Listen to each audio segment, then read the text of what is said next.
My name is Catherine Cosgrove and I am the current chair of SEDA. We'll be holding our conference over 3 nights this week, chaired on Monday and Tuesday by Fionn Stevenson and Chris Stewart, 2 of our former SEDA chairs. I'll host Thursday night's AGM, which will be followed by our Time for Action speakers. We've tried to shake up the conference format this year to try a few different things. We hope you'll enjoy it and please do give us your feedback. This year marks SEDA's 30th birthday, something to celebrate, and we can look back on what we've achieved in that time as well as challenges that lie ahead. So without further ado, let me pass you over to Fionn, who'll tell us more about tonight's event.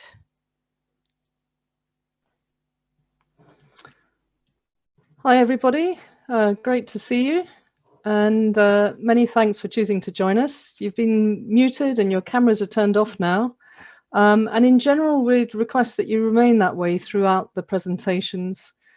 We've tried to set your screens to be all on speaker view, and if not, you can change this using the view function, and we recommend keeping this setting during the presentations. There'll be a question and answer session after all the presentations, during which you can all turn on your cameras. Please leave your mics off during the presentations and only turn them on when you're invited to, or if they're activated by hosts at SEDA. And as I said, we expect that to be only during the question and answer session. Please do submit any questions you have at any time during any of the discussions into the chat bar, and we'll gather all those together. And you can activate the chat bar at the bottom of your screen. Please, if you're writing a question that you want to be put to the panel, please label it as Q&A question before your question. That just makes life a little bit easier for the team to gather things. And also, if you want it for a certain speaker, please say the name of who you want the question directed to. We'll gather those together. Otherwise, please feel free to use the chat for putting down your ideas and thoughts to everybody. And as a reminder, because we're recording the chat and the video, do keep the conversation civil, open, don't post anything offensive. I'm not expecting any of you to. But do also just have a think. This is being recorded and the recording will be available. So just to let you know that. And we're looking forward to a good night. So without further ado, I'm going to pass on to Glo, who is going to post up the first question. And she's going to explain what's going on. Hi, so the question is, what has been the most important issue in ecological design over the last 30 years? And here it comes. In the chat is the link where you can access and put in your word to enter into a word cloud. And once you've done that, you'll see the presenter's screen will show you the results as they come up.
Oh, it's nice to see it beginning to fill up nicely there.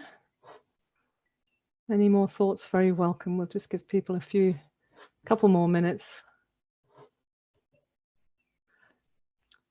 Just a quick message for those of you who have just joined us.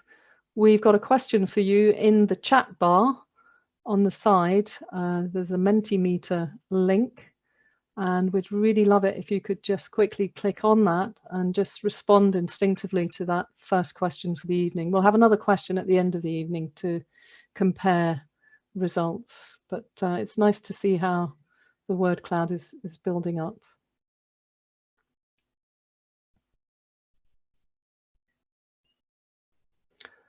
So so far we've had about 22 people responding. We've got 37 here.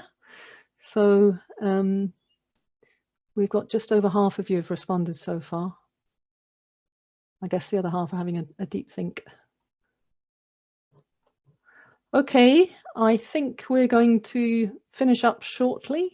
So your last opportunity to say something on the Mentimeter, but I think we're probably pretty much there. Oh, now I've just lost the Mentimeter. Just lost the word cloud there for a minute. Just wondering whether we can get that back again. Is that, ah, there we go. Brilliant.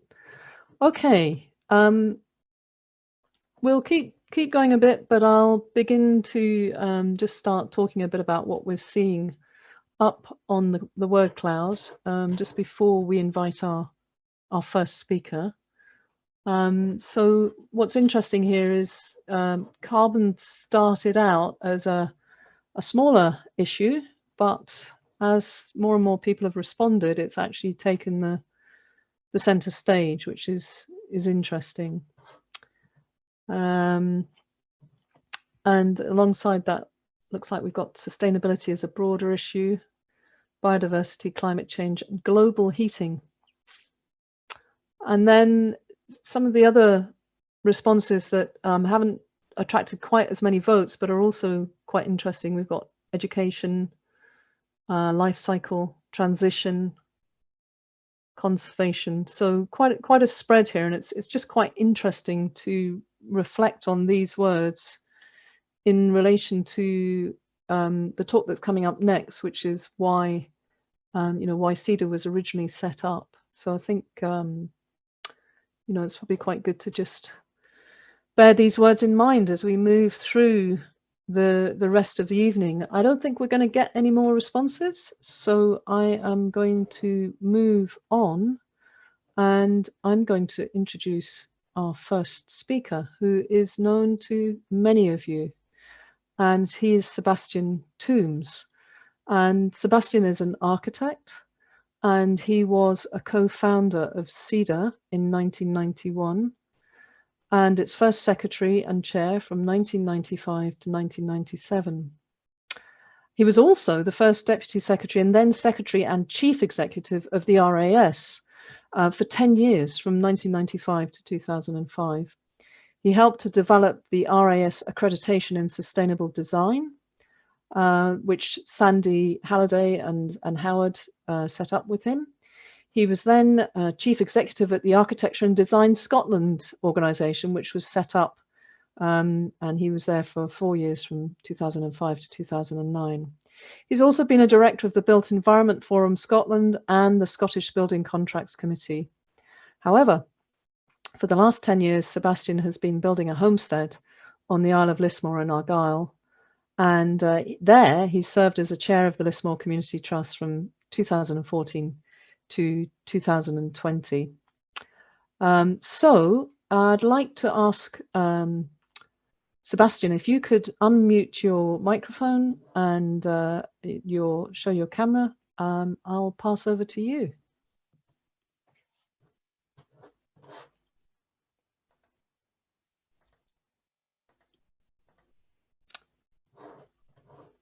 Hi.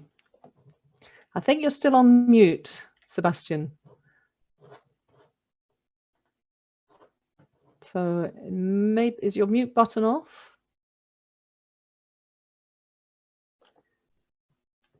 I must admit, I was having this problem earlier today, Sebastian. I was struggling sometimes on meetings to get myself heard. Now?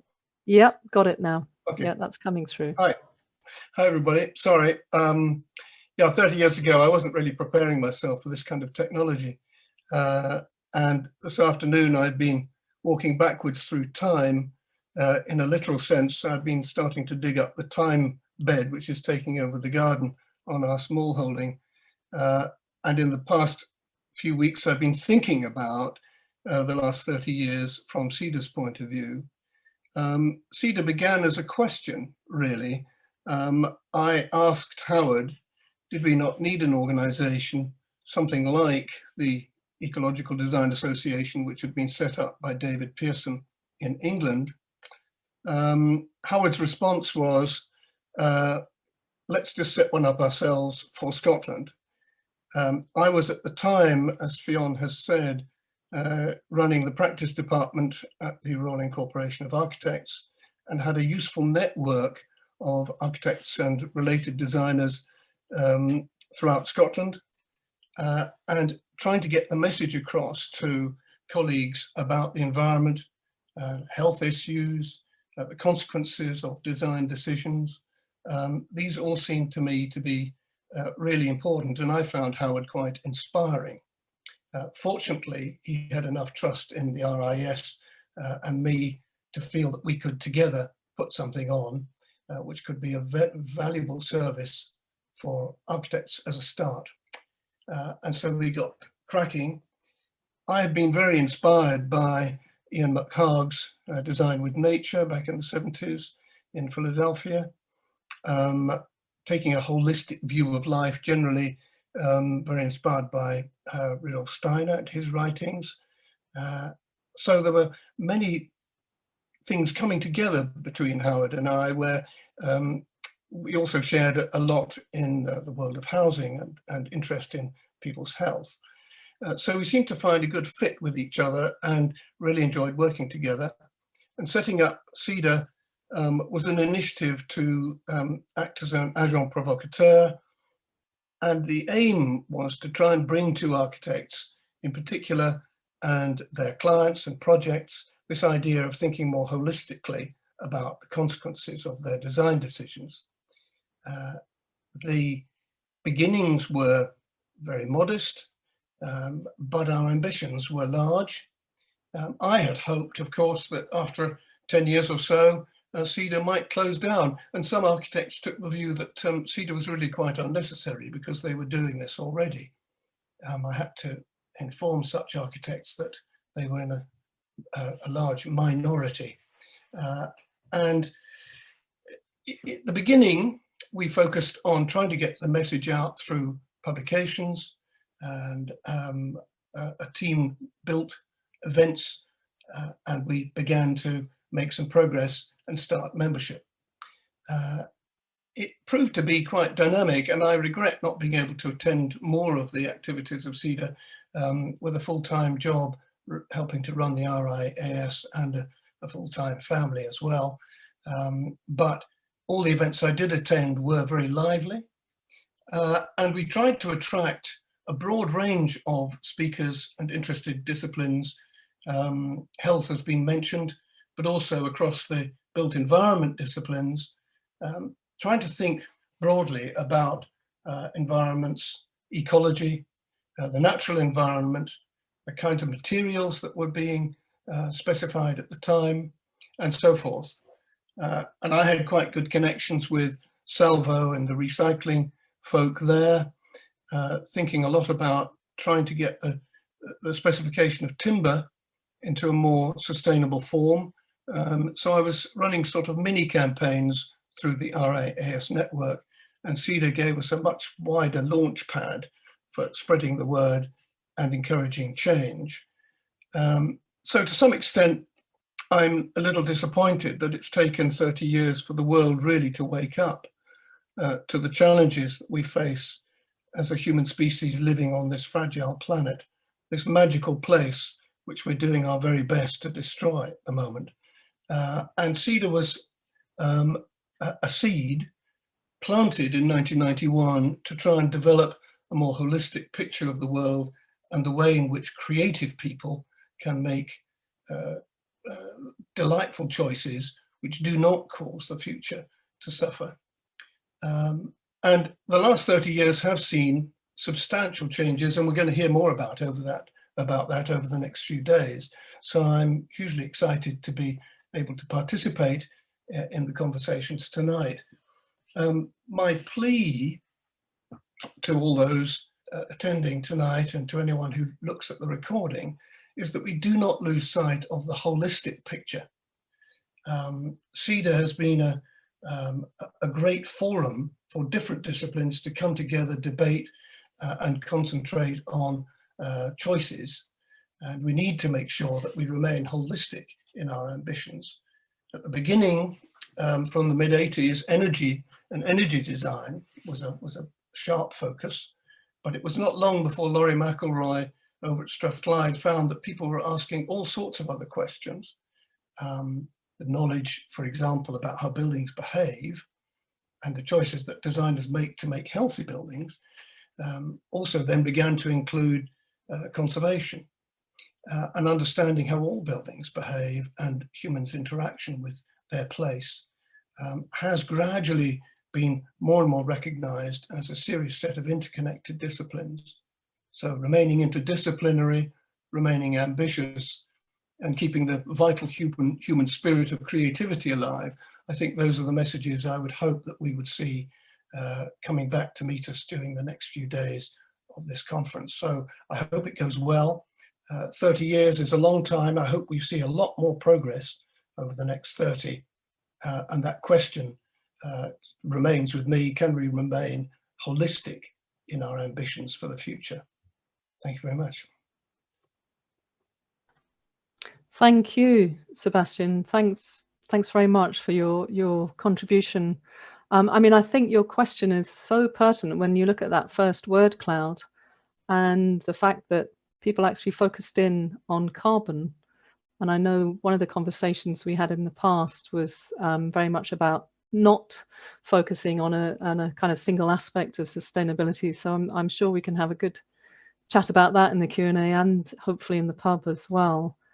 So thanks a lot, Sebastian. Your contribution to SEDA has been completely invaluable over the years. So thank you. I'm now going to move on to introduce my own talk, which is actually pre-recorded. I was asked by SEDA to do something about the SEDA design guides. So we've done a short 8-minute video, and it's really just to tell a bit of a story about those guides and where we might go next. So I'm hoping that David in the control room, the SEDA back room, will launch that video and we'll enter the world of design guides.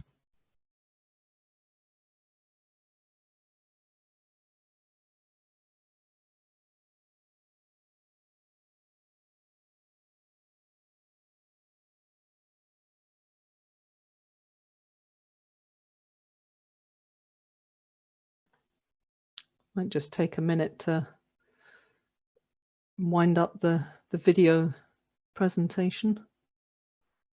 Let's see what's happening there.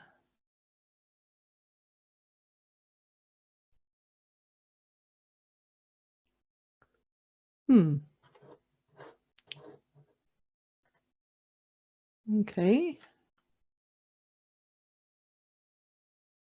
Just wondering if the link is working from David's end.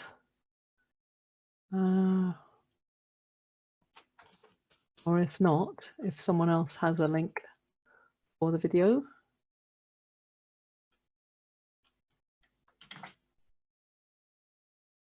That's come off again. Sorry, was that not working? No, afraid not. No. Okay. That looks like it might be about to start working now. We saw a little sort of. I'm doing it just. Right, so I'll go back to the start. Okay, that looks like it. Thanks. And now we just need some sound. Okay. Very odd. It examines the challenges we faced in getting them produced, and once they were in the public domain, as well as the impact they had and the lessons that can be learnt from this process. Chris Morgan, a director at John Gilbert Architects and previous SEDA chairperson, came to SEDA in 2004 with an idea to produce 3 design guides based on horizon areas of concern that needed much more research: deconstruction, airtightness, and low toxicity. Taking up Howard Little's famous dictum, "If you want something, find someone who will pay you to do it," SEDA submitted a successful grant application to the Scottish Executive in 2004. After showing the key principles and details in these guides, an in-depth explanation of the specification underlying the detailed substitution would go on to explain the rationale for the change. A further index also showed exactly where you could obtain the substituted products and materials. This extract from the 3rd guide on design for reduced toxicity shows how simple moves, such as using natural mineral paint and untreated timber where possible, can make a real difference in terms of reducing toxicity, for example. The first 3 guides were covered by the Scottish Executive grant and published fairly quickly in a succession over a 3-year period against very onerous deadlines. In effect, the topic areas became progressively more complex, with the toxicity reduction guide proving to be the most complex of all. As stated in the guide itself, the issue of chemical toxicity is not trivial. For this last guide, a large team was needed beyond the main authors, who were Howard Little, founder and past chair of SEDA, Sandy Halliday, past chair of SEDA, and John Gilbert. This team provided deep insight into toxicity and health issues related to design, construction, and materials. The aim of this guide was to increase the uptake of benign construction and avoid toxic products. It was this latter aspect that became a major challenge, as discussed next. The process was exhausting for all concerned. And perhaps not surprisingly, no more SEDA guides were developed for a long time afterwards. It was another decade before the next SEDA guide came out, once again driven by Chris Morgan's vision in relation to the need for a guide on sustainable renovation. Were there other guides that could have been developed in the meantime? Certainly, we would have benefited from guidance on a wide variety of new horizon areas. So why did this not happen? A look at the successes and barriers begins to reveal the story. The 4 design guides have had many impacts in different ways. In terms of policy, the deconstruction and airtightness guides were cited as reference in the Scottish building regulations and picked up in other policy development by other NGOs and government agencies, such as RAP and Waste Scotland. The earlier guides proved to be incredibly useful for practice at the time in terms of detailing and sourcing, and still have currency today for their principles and explanations. The final guide on renovation is much more free-flowing and has cleverly avoided the pitfalls of dated detailing specifications contained in the earlier guides, ensuring greater longevity. All the guides contain extensive research in terms of synthesizing existing knowledge in a new way, and are cited in other research publications. Finally, all the guides are referenced in some educational curricula in schools of architecture. However, the barriers have also been significant. The first 3 guides were simply ahead of their time and not seen as, quote, realistic by policymakers and industry at the time. Interestingly, all 3 initial topic areas of deconstruction, airtightness, and toxicity reduction are now much more recognized. And the 4th guide on sustainable renovation has clearly arrived just in time, with a great reception, particularly in light of the new PAS 2035 standard on retrofit. Certainly the building regulations details shown, the specification and suppliers can date quickly, creating another barrier. Other major barriers for the earlier guides include a lack of any professional institutional support in terms of policy, and the lack of any built environment regulations or standards to refer to in relation to the guides. Finally, there was strong resistance from the industry, and particularly from the plastics industry, against the third guide on reducing toxicity. This even resulted in a legal threat, which meant that a number of the evidence sections had to be redacted in the final guide. So what lessons can SEDA and others wishing to publish guides like this learn from the process we went through? Thinking about how we started out with the process and the Scottish Executive Action Grant, we were asked to describe our outputs, but not to produce an engagement plan.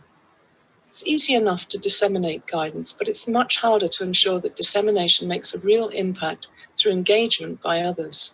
This kind of thinking through theory of change has developed a lot more in the last 15 years.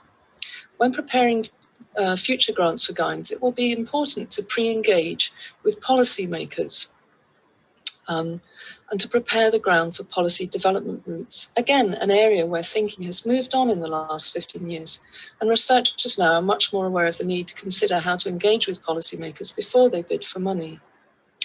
The final guide did this by directly engaging with Historic Scotland. Thirdly, developing strong institutional buy-in ahead of a bid to develop new guidance is also recommended. We had active support from many organisations to get the guidance funded, but none of the guides are really bedded in with professional institutional policy development at the time. Finally, SEDA can develop a legacy strategy for developing regular publications by routinely reviewing, perhaps on an annual basis, what new guidance is needed, and developing a long-term plan for the next set of guides over a 5-year period, and then identifying possible funding strategies.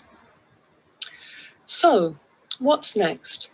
New design guidance will always be needed, and SEDA are in a prime position as an experienced NGO to deliver it. I can think of at least 4 new guides that are needed right now. One for minimizing embodied carbon through design, not just by numbers and calculations. One to maximize regenerative design and restore our planet. Another to show designers how to design on a genuinely bioregional basis for Scotland. And finally, one to deliver design that is truly resilient to the current and coming climate changes and social changes. SEDA can be very proud of this guidance it has already produced. I hope this talk has helped to provide some reflection on what happened and where we go next. Thank you.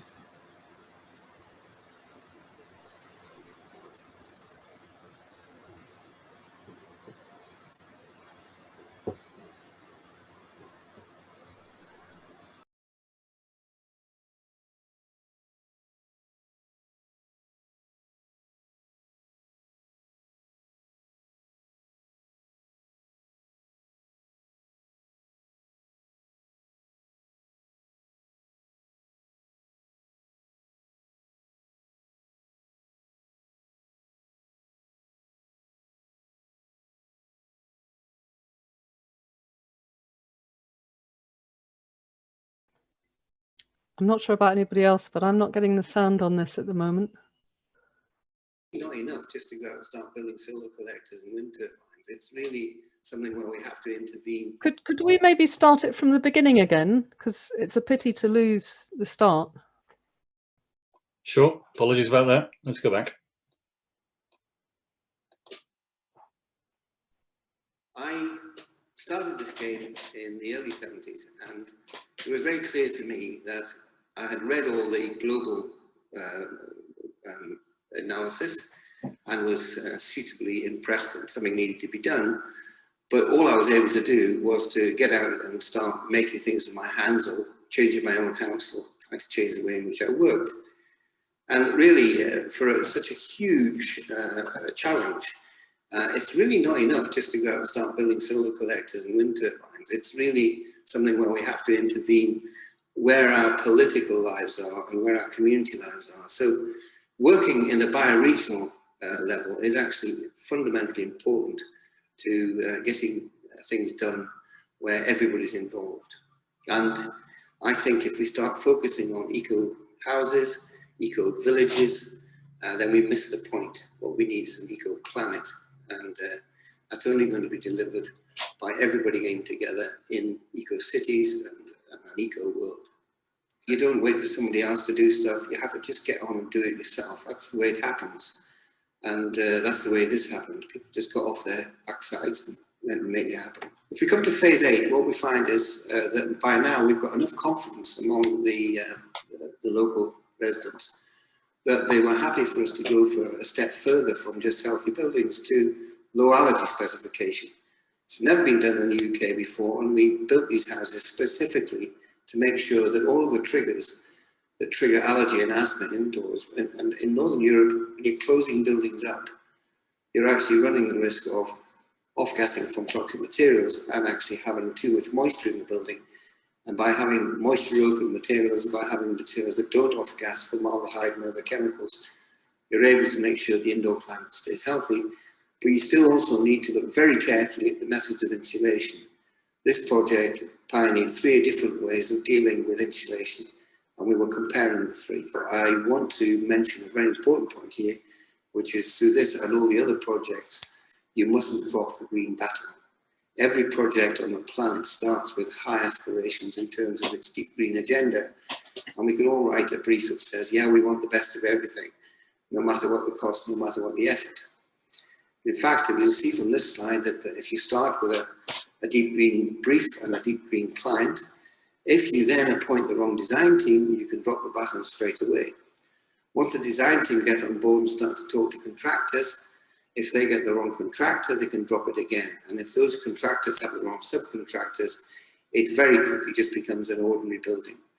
And if you don't then, when you finish the project, hand it over to the client with a proper book of rules as to how it should run, then it won't be sustainable again. And you end up with something that wanted to be very deep green and ended up not green at all.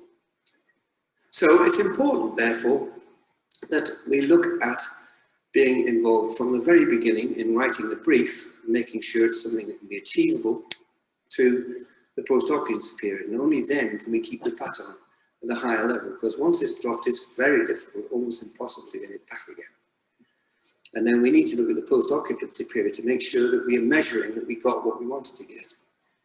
Now, I can tell you that 99% of projects start with a deep green brief and end up with a very undeep green building, and very often, mostly, very disappointed clients.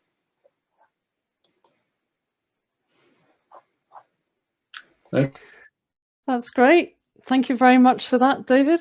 Excellent. So lovely to hear Howard's voice and to feel his spirit with us tonight. You know, as the key founder, one of the key founders for the Scottish Ecological Design Association, and all the words there, you know, decades later, still as valid as ever, still resonating in our ears. Everything he's saying there, we still need to do.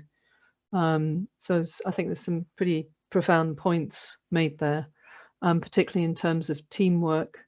And I know if Howard was here today, you know, he would still be raging against the machine and still saying we're not there yet. But I'd like to think he'd be happy to see some progress made in some parts of his huge agenda.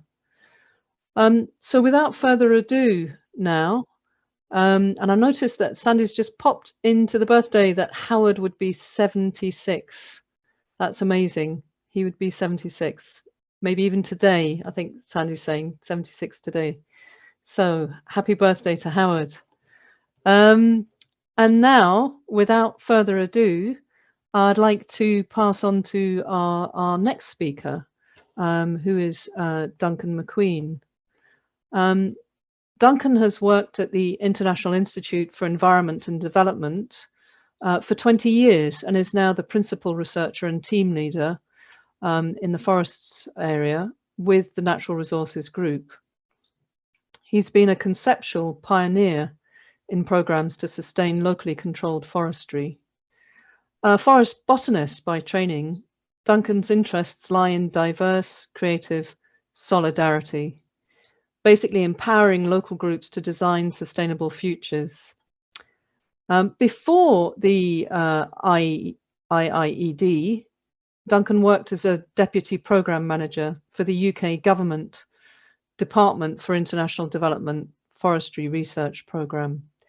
So without further ado, I'd like to ask Duncan to unmute himself, place his video on, and it's over to you. Thank you, Duncan.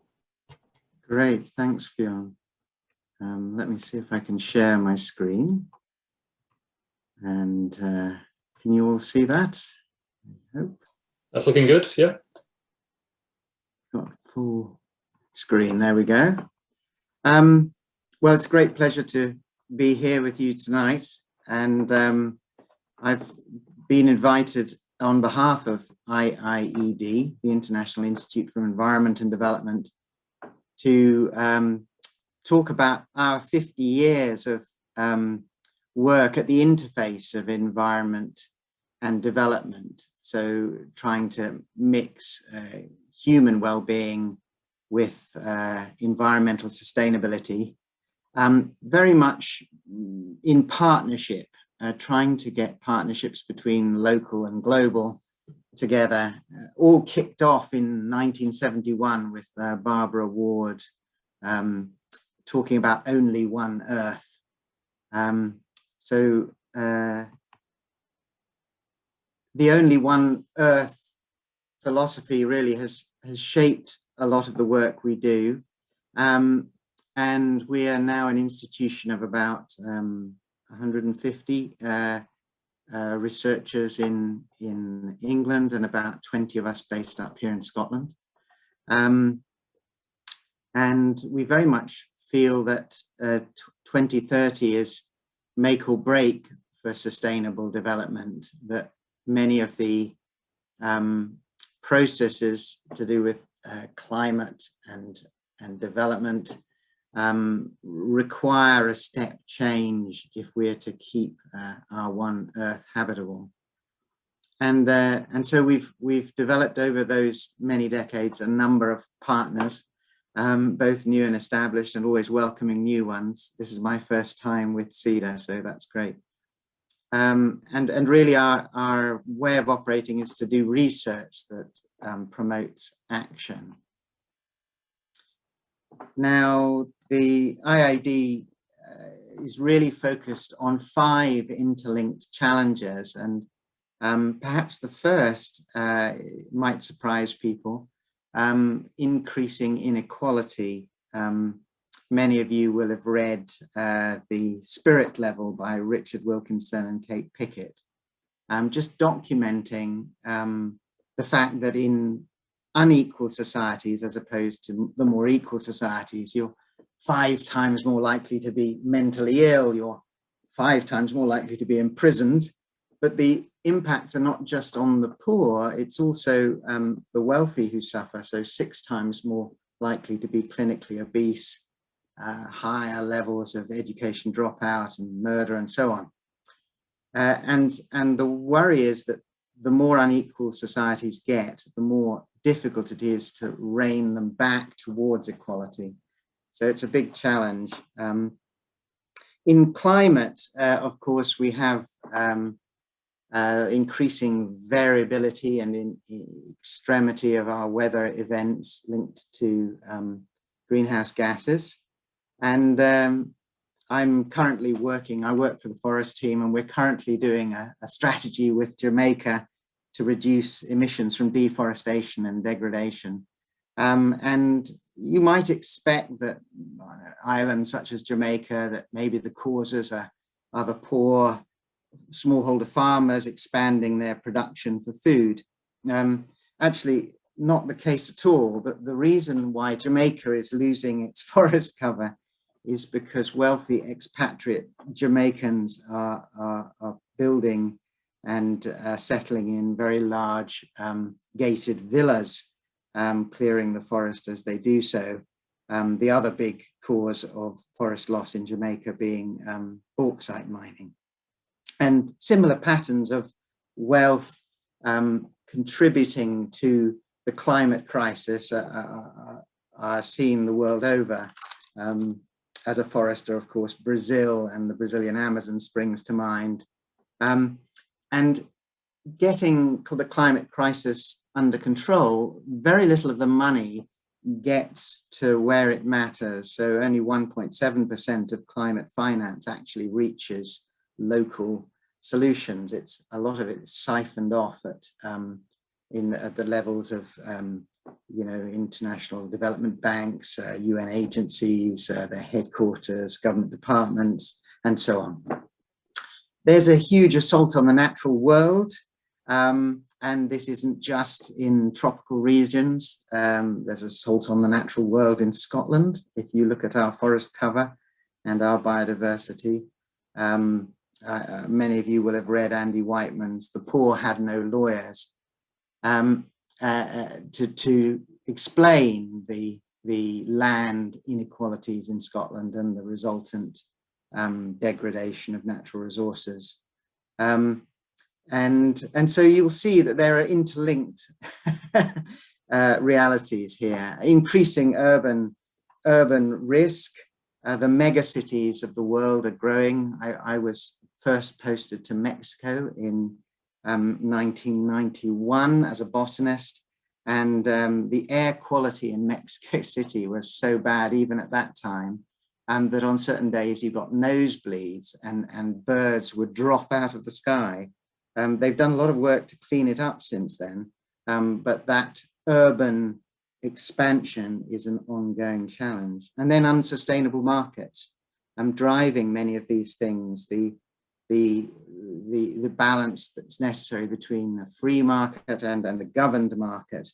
And in many ways, the still and perplexing and frustrating lack of advantage to being ethical in markets. So those are our big 5 challenges. And IIED's work is to work in particular places with particular groups of people to try and overcome particular challenges. So in the field of inequality, I've put up one recent report where our legal empowerment team have been working with farm smallholders in Malawi to try and understand and push back against punitive contracts between large agro industries. The climate change team working to get money where it matters. There's a big emphasis on promoting women and girls' rights and so on. And trying to work disruptively, not just accepting business as usual.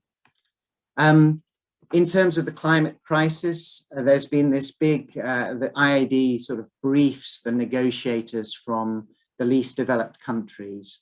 And our emphasis is really to build resilience into vulnerable communities. And the reason for that is that those communities are most affected by climate change. And also they inhabit the landscapes where it's still possible to, for example, restore forest cover and soak up carbon. So resilience, more than just a resistance to climate change, but an adaptation to it, coupled with transformation of the political systems that have led to it in the first place. And in the assault on the natural world, I love this. This photo is the timber discard pile from a small sawmill operating outside my house. You know, just developing approaches to protect nature and advance the rights of local people. You know, building the evidence base that Indigenous peoples and local communities often are the best custodians, the best guardians of the forest. Claiming rights and natural resources, building small-scale businesses that are sustainable. So often the market only interacts with large companies and their sustainability agendas, but there's a whole world of small-scale businesses that has to be considered too.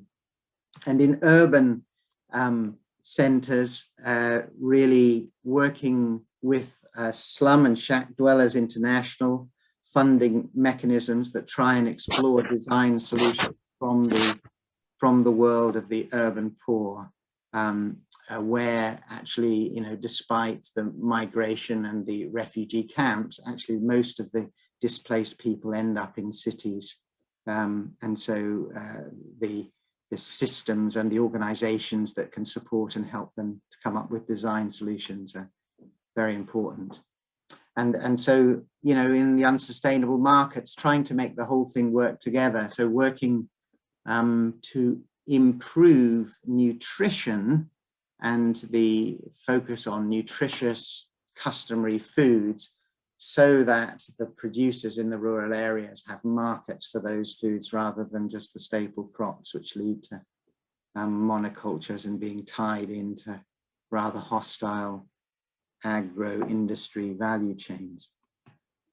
So we it all sounds very dramatic. It comes down to some very simple things, and it's building evidence with people to strengthen their capability. And by capability, I mean organization, working to strengthen organizations so that they can represent themselves powerfully with governments, both at local, national and international level, and to try and shift power.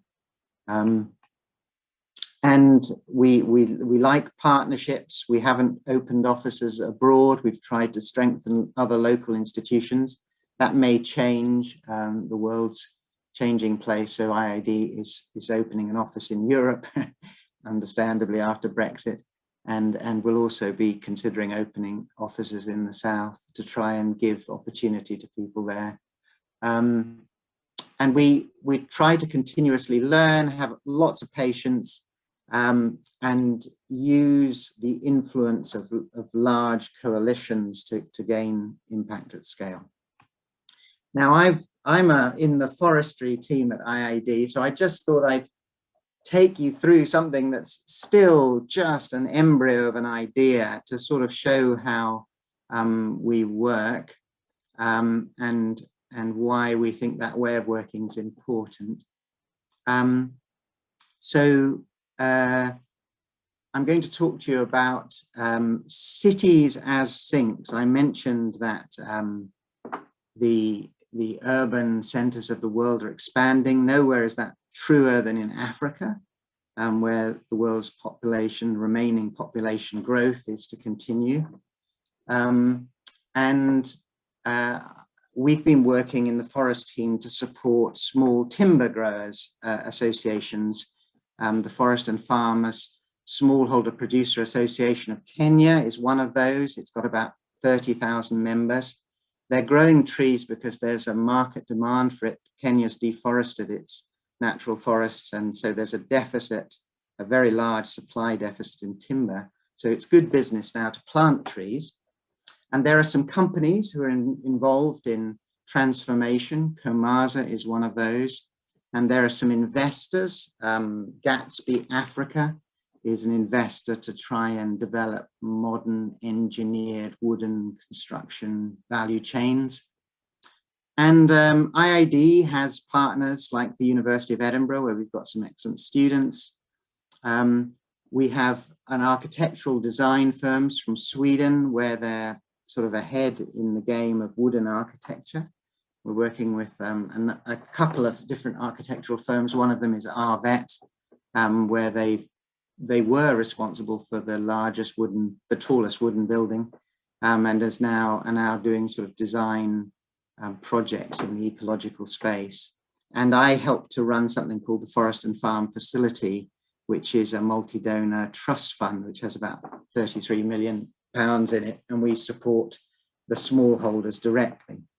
So what is the thing that we're going to try and do? Well, if you look in more detail in a country like Kenya, you find in the growing urban centers some problems to do with housing and accommodation. And so student accommodation is one real problem here in Nairobi, which has now got a population of over 5 million.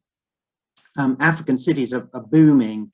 So in 1950, there were 27 million people in African cities, and 2020, there's 567 million, and it's a very rapidly increasing curve.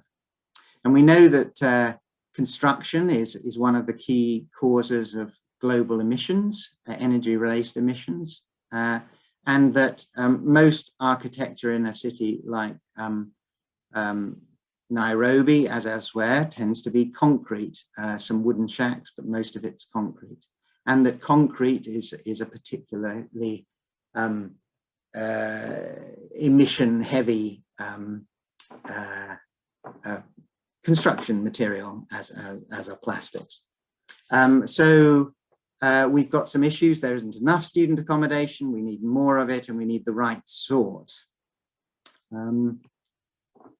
And the transformational opportunity is that cross-laminated timber construction now makes it possible to construct really quite advanced buildings, even in tropical cities, that could be made out of wood, and that emissions from cross-laminated timber constructions are about 70% lower than for reinforced concrete buildings. Of course, the double advantage of wood is that although there are much less emissions in construction, there are also carbon storage, long-term carbon storage in the timber in the building itself. So the biggest at the moment is the Ho-Ho Tower in Austria, 24 stories tall, and that stores about 2.8 million kilograms of carbon dioxide equivalent. What would need to happen for this vision to come off? Well, you'd need to have some architects. You'd need to have a cross-laminated timber construction plant based in Africa, because wood's heavy to transport.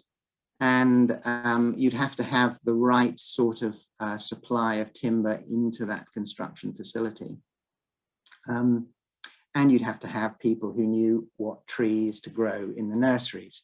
So I came to this because we were working to support both the tree growers, ladies like the farmer there in the center, and we support the Nursery Association of Kenya, which has several thousand nurseries in it to be part of the Kenyan National Farmers Federation, so they can speak and advocate with government.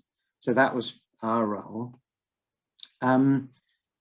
But this vision can only happen if we form a coalition. It's not possible to achieve these things by oneself. So we're trying to make progress in a number of ways. We're exploring funding partnerships with a sort of a project to kickstart the thing with a group called Climate Kit and the Forest Economy Coalition. And they might be able to front the money to establish a project to get all the partners together to discuss how this would be done. Then there's the actual investors like Gatsby and Kamaza, who need to look at detail and work up an investment plan for a wood processing facility. And it might have to take place in Uganda or Tanzania because of the Kenya supply deficit at the moment. But Kamaza is the most likely company who could do it in Kenya. And we would want to make sure that the timber going into that plant incentivizes tree growing among the smallholders of Kenya to reduce poverty and increase forest landscape restoration in the Kenyan highlands. And so we're working with the Forest and Farm Smallholder Producers Association of Kenya to get them to understand what sort of growing quality, specification, dimensions are required for that value chain over what time frames and in what volume. So we're doing a lot of work to build their capacity to aggregate and inventory and assure quality for their stock. And finally, we want to make the political possibilities happen. So we've got the students at the University of Edinburgh beginning to look at the carbon and livelihood impacts of a big wooden student city in Nairobi called Ndaruga with the University of Nairobi to try and quantify that for the decision makers. And that's the sort of way we work. So it's a gradual seeding of ideas, evidence to back them up, building the capabilities and the coalitions, and then speaking to power to try and change the sorts of specifications for urban architecture that would be necessary to pull this off. And I've outstayed my time, so let me just thank you very much, and I'll stop there. Thank you very much indeed, Duncan. Actually, you're fine with time. You're absolutely fine. And that was terrific. And I mean, I think something for us as SEDA to reflect on is the intersectionality that you brought to us there in terms of linking in climate justice, intercontinental climate justice, with the work on the forestry. I mean, I think that was always something that was very conscious for SEDA in the past, and we were very conscious about local and national climate justice in terms of fuel poverty and other things. But I think, you know, one of the things that's changed over the last 30 years is, for all of us, our kind of universes have expanded, particularly in relation to this kind of intersectionality of inclusiveness, climate justice, feminism, bringing all that together with sustainable design. So really exciting to see your work on forestry in African nations. And lots of questions already coming up in the chat box for you, Duncan. So I'm hoping we can. We'll bring those forward to the Q&A. So thank you very much. I just wanted to say to everybody, we are actually a minute or two ahead of ourselves. And I just wanted to encourage you all, if you've got your cameras off and your speakers off, your mics off, just to take a chance to stretch, maybe to stand up from your chair, just stretch about, and just remember to keep moving, because these digital sessions are really long and can get quite tiring. And also do feel free, you know, anytime you like that you need to take a quick comfort break, please just take it at any opportunity, so that we all stay well. And without further ado, I'm going to move on to our next speaker, who's Matt Aikenhead. And his presentation is actually going to be a recorded video as well. And I'll just give Matt a quick introduction. So Matt is a soil scientist at the James Hutton Institute, which I believe in the past SEDA has also had connections with. He works on mapping and monitoring soils and on the way in which they interact with the rest of the environment. So it kind of ties quite nicely across to Duncan's talk on forestry. And Matt is particularly interested in providing policymakers with the necessary evidence to develop flexible, sensible, and above all, effective legislation to improve Scotland's soil health. And really, soil is at the root of everything. So without soil, we can't grow anything. So without further ado, I'm going to pass over to the backroom crew to start Matt's video. Thank you very much.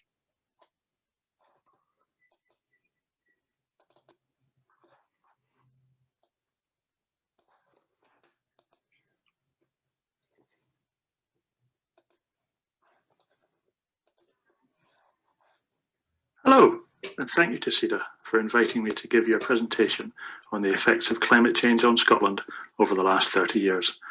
I'm a soil scientist, and I spend a lot of my time looking at the condition of Scotland's soils. I'm particularly interested in how land management and climate change interact with the multiple ecosystem functions that soil provides. At the James Hutton Institute, we have a group of people specifically interested in climate change. Rather imaginatively, we've called it Climate Change at Hutton. No prizes for guessing what our website address is. We've split our investigations into 6 areas of study, as pictured here, with a couple of people in the Institute acting as the key points of contact for each subject area. This diagram shows what you might be expecting from me today, a straightforward look at how the changing climate has influenced each of these 6 subject areas. This would make sense if the impacts of climate change were direct. For example, if there was a direct link between rising greenhouse gas levels and how many trees there are in Scotland. However, the only direct link with GHG levels is the amount of energy in the atmosphere, and the reality of climate change impacts is a lot more complex. It's more like this. What I've done to the diagram, besides make an awful mess of it, is to add lines showing the connections between the different sectors. You'll see that some of these lines are thicker than others, This shows where I feel that the connections and influence are stronger or weaker. What this means is that if climate change pulls on one lever within this diagram, the effects are going to be felt throughout other sectors. This is a really important point because the effects coming from one sector to another might be much greater than the direct effects of climate change. To me, not taking account of this would be a bit foolish, as you'd effectively be ignoring factors that have a massive influence on your livelihood, your lifestyle, or your behaviour. Anyone that does that is basically setting themselves up to fail. So what I'm going to do is cover both aspects, direct and indirect impacts of climate change on Scotland. As I've already argued, all of the impacts are actually indirect, but some are more straightforward and obvious than others, so I've called them direct impacts. The 6 topic areas can arguably be split into 2 wider themes, natural and societal. The 3 natural areas are soils and water, forestry and woodland, and environment and ecology. Direct impacts of climate change on these have been observed in specific instances, with some examples given here. The trend in average frost days per year, for example, is strongly linked to the amount of snow cover we get over winter. A reduction in snow cover obviously has an impact on skiing, but also affects water supplies. Less snow takes less time to melt, resulting in a less stable flow from high ground in the spring and summer. Warmer air also means warmer soils, allowing different pathogens to survive in the soil. In a stable, adapted soil ecosystem, this is okay, but new pathogen species can cause outbreaks of disease because the system isn't ready for them. Additionally, some pathogens that are already present can have a longer season of activity, increasing the risk of infection. We're starting to see this for diseases that can affect crops, trees, and livestock. The 3 climate change at Hutton topic areas I have put into the societal area are economy and energy, agriculture, and society and policy. There have been direct impacts of climate change on these as well, ranging from increased frequency and severity of extreme or unseasonable weather events, causing crop failures and landslides, to shortages in building materials caused by reduced forest growth in Scandinavia. It's important to note that many of these impacts, such as an increased incidence of disease outbreaks or food price rises caused by crop yield reductions, are happening elsewhere, but they're still affecting Scotland. This is another important way in which linkages and feedbacks need to be considered. We can't afford to just look at how climate change in Scotland is affecting Scotland. We also need to consider how impacts in other parts of the world are affecting us here. The direct impact of climate change on Scotland's sectors, particularly in terms of changes to Scotland's climate, have been fairly isolated so far and are difficult to disentangle from other drivers of change. They're still there, but mostly in the form of increased risks rather than a constant reminding presence. This can make it difficult to stay mindful of the threat that climate change presents. Moving on to indirect impacts of climate change, I've continued the grouping of natural and societal sectors. The most important thing to consider here is that in terms of actual influence, it is our own society's response to climate change that has had the biggest impact on our natural environment. Over the last 30 years, there have been multiple pieces of legislation developed, both nationally and internationally, that have changed how we interact with the natural world. This might seem like an odd argument to make, that climate change has impacted on nature by developing legislation. After all, policymakers had a choice in whether or not to write these laws. But can anyone honestly say that without climate change, all of this legislation would still exist? I don't think so. There would still be environmental legislation, but it wouldn't look anything like it does today. Coming back to my earlier point, this highlights that anyone planning for the future really needs to consider and prepare for future trends in how society will respond to climate change. Likewise, indirect impacts on societal factors within Scotland are numerous and are largely driven by how we as a society have responded to climate change. There's an unwritten rule that scientists should never get political, and I know that I'm breaking that rule here. However, there are clear causal links connecting climate change to large-scale societal changes that are affecting Scotland. Brexit is the most obvious example of this, and there is strong published evidence linking climate change to increased immigration and rises in right-wing politics. Agriculture in Scotland is becoming more and more affected by how society has responded to climate change, being seen as is as having potentially very strong positive or negative effects on our national greenhouse gas budget. Personally, I've had about a dozen conversations in the last 2 years with landowners looking for advice in one of two areas. Firstly, wanting to know what they can do to increase their soil carbon stocks. And secondly, wanting to know how they can provide evidence that these soil carbon stocks are increasing. These ambitions are closely linked to an appreciation that farm support will be linked more and more to environmental impact as well as food production. Finally, there's no denying that Scotland's energy industry has been transformed in response to climate change. In the last decade alone, the energy output from renewables has trebled in Scotland, to the point where we're close to being a net exporter of surplus renewable energy. Looking at the past 30 years and planning for the next 30, there are clear trends in climate change globally and within Scotland, and in society's response both nationally and internationally. Currently, there's a really strong focus around the threshold of 1.5 degrees above baseline as a milestone at which we hit tipping points and see an acceleration of climate change impacts. This threshold of 1.5 degrees is also being used as a target in terms of global emissions reductions that will keep us below this temperature increase. To achieve this goal, global emissions need to drop, not just by 2045, but now. Our best understanding is that we need to cut current global emissions in half within 5 years to have any chance of staying under 1.5 degrees. Societal pressure to respond to climate change is therefore inevitably going to increase, and soon. There are strong demographic trends pointing to a significant policy swing that is already starting. We're also beginning to see court cases where national governments and sectors of industry are being declared accountable and held responsible for their contributions to climate change. This trend is only ever going to increase and will spread to other sectors of the economy. The impacts on these industries from changing climate will definitely come from the direct impacts, but the indirect impacts are going to be much greater and more transformative. Thank you.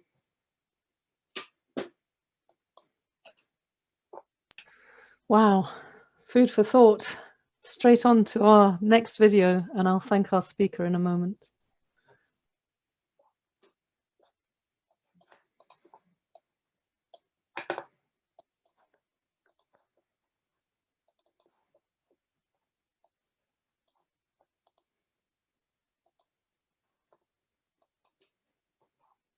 C, which is the solar thermal roof, the wind turbine, actually not quite complete there, the greenhouse with its rock store underneath, and the heat pump, all those things you could see, and the garden, which is supposed to be a productive entity as well, all actually performed poorly. We went back to this project a year later and discovered that, in fact, the things that were working well were the things that you couldn't see: high insulation, the draft-proof layer, and the kitchen heat recovery.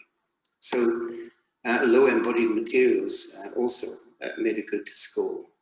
And basically we learned then in '76 that what you can see doesn't always perform well, and what you can't see very often does. And therein lies the trick, is that if you want your green badges to show, you may actually not be successful. If you want them to be subtle, they may well be a lot more successful than you anticipate. This was the UK House of the Year in 1991, and I call it the birth of eco-minimalism, because the whole house basically worked off what was then a 5 kilowatt wood stove. And here we are 20 years later, still with minimal technology and no heating. This is a house we happen to get the House of the Year this year for the first passive active house in the UK. That means we designed it with a passive house certificate, but it can convert into an active house by simply opening windows and turning off the mechanical ventilation.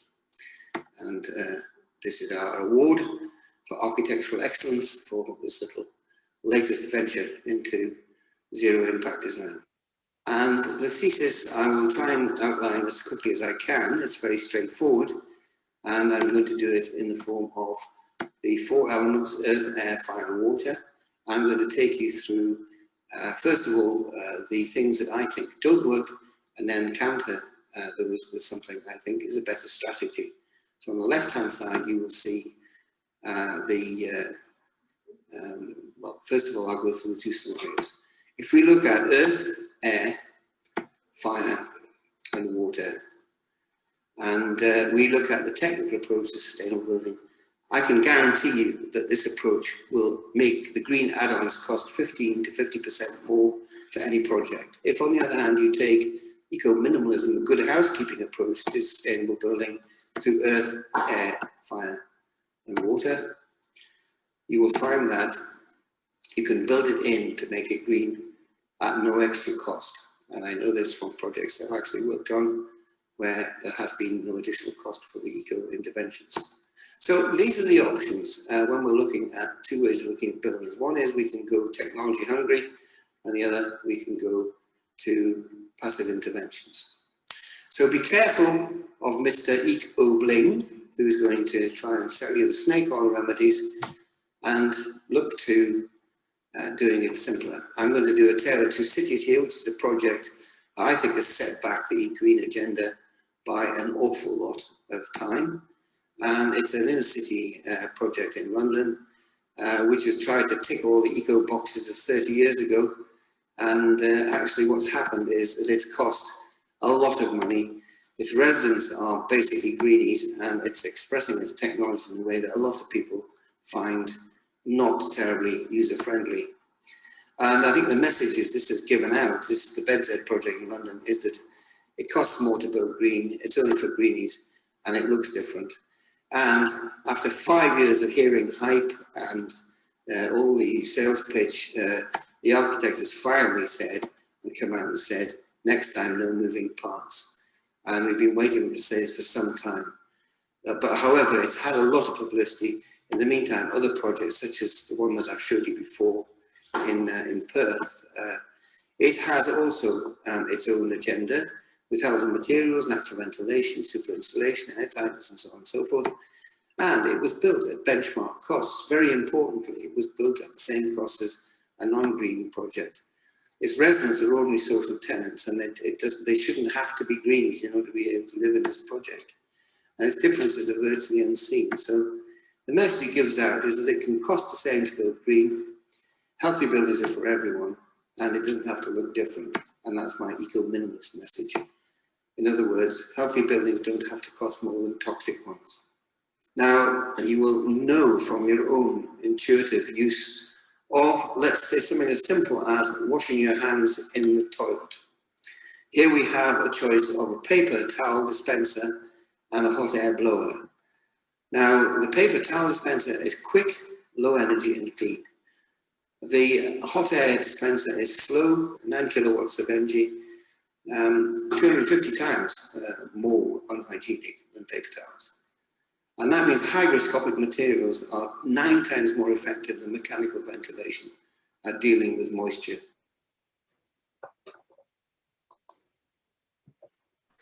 Wow, another great excerpt there from Howard, who I think, as usual, was ahead of time, particularly on the hand dryer episode just there, because as we know with COVID, hand dryers are one of the key culprits for spreading the airborne infection of the COVID virus. So, you know, well done, Howard, not just green, but also how to avoid the virus.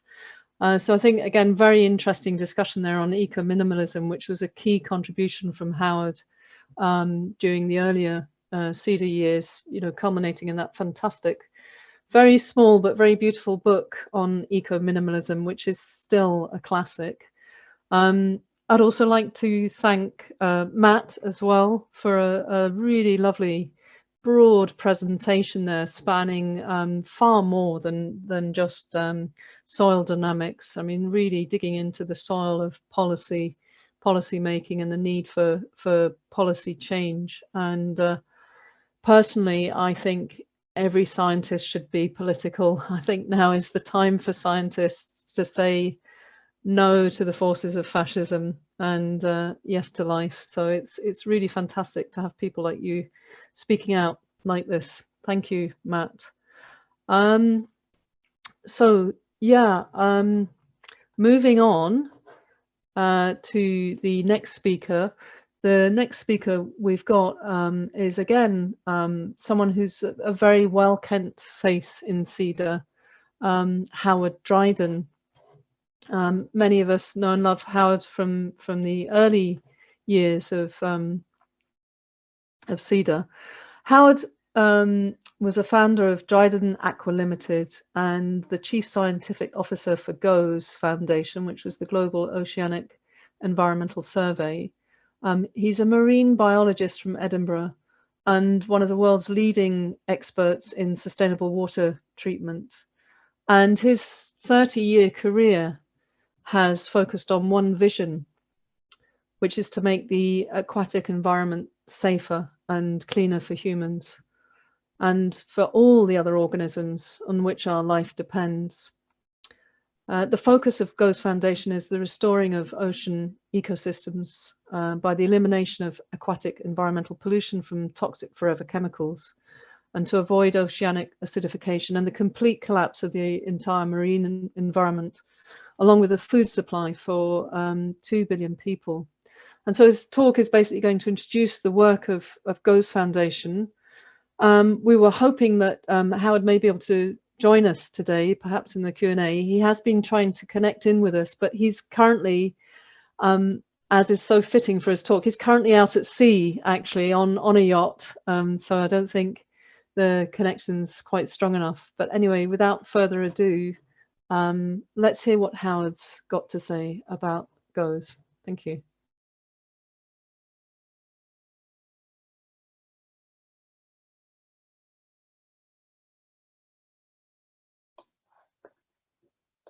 My name is Howard Dryden, and I work with an international team in the GOES Foundation. Our base is in the Roslin Innovation Centre of Edinburgh University, but we work all over the world. The GOES Foundation is part of the social enterprise Clean Water Wave, which has a mission to deliver clean drinking water for low-income communities, especially island communities that are often water stressed. Up to 80% of human disease in these rural communities can be related to waterborne infection or by pollution or from water contaminated by heavy metals. We aim to try and support these communities by helping them with their water infrastructure. The GOES Foundation is a CSR project of Clean Water Wave. But for now, I wish to focus on three aspects, which include climate change and marine ecology. Now, carbon dioxide makes the ocean water more acidic, but we're now too late to stop the oceans reaching the acid tipping point. Even if the world went carbon neutral tomorrow, we will still lose all the whales, seals, birds, and most of the fish. The second point is that all life on Earth depends upon nature and life underwater. The survival of humanity and society as we currently enjoy depends upon healthy oceans, which we may potentially lose within the next 25 years. And the third point, we can regenerate nature in our oceans and reverse climate change. The solution is not the reduction of carbon dioxide, although that is important, but we have to eliminate all forms of chemical and plastic pollution from the air, the soil, and the water over the next 10 years. I am a marine biologist, and one of my main activities over the last 30 years has been in the provision of effluent treatment systems for some of the most polluting industries in the world, such as textiles in Bangladesh, petrochemicals and pharmaceuticals in China, to name but three. We've also designed and provided the water treatment and life support systems for over 100 of the world's largest marine aquaria, such as Lisbon, Istanbul, and the Dubai Mall. These are huge systems containing anything between 5,000 and 20,000 cubic meters of water, with hundreds of species of fish and invertebrates. The water, you might be surprised to know, is usually artificial, even if they're next to the sea, because natural seawater contains too many toxic chemicals to risk using in the aquarium. Over the last 30 years, I became more aware of the climate change issues and the importance of our oceans in protecting life on Earth. Most of the attention surrounding climate change has been with renewable energy, or becoming net zero, or carbon mitigation strategies. However, this is not going to work, mainly because countries such as China that burn 50% of the world's coal reserves and contribute 30% to the atmospheric carbon are not going to slow down until at least 2030. A similar situation applies with India and South America. When you pump carbon dioxide into the atmosphere, some of it will dissolve through the surface of the oceans to make the water more acidic. Now we're getting a bit more technical. The IPCC, the Intergovernmental Panel on Climate Change, under RCP 8.5, which basically means business as usual, predict that oceanic pH, that is the acidity of the water, will drop from pH 8.04, which we currently have, to a pH of 7.95 over the next 25 years.